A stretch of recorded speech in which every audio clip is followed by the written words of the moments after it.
So I'm going to show you how to make some buttons up, and what I do is first pull the fabric over it, and if you can see any metal, any shininess, put a liner on it is number one suggestion.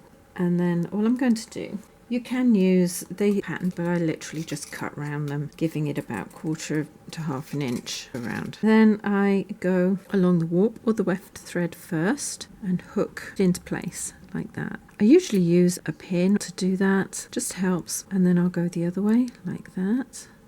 Just hook that into place on the teeth.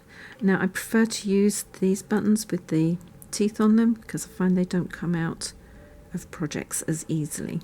And then once I've done that, I'll go round to the quarter sides and work my way round. And you'll find they come off sometimes. Not very compliant. They don't comply with what you want them to do.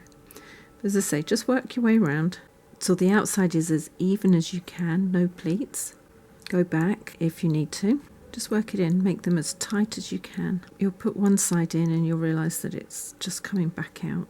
You'll find that if they're nice and even on there, it's easier to push these on, and you shouldn't need a hammer. You should be able to just work it in. Just work one side in and then on round until they're completely snapped into place. Now if you have a little bit of a wrinkle there like that, always make sure that's on the down side. I think that would just push in. Perfect. I'll do the other three.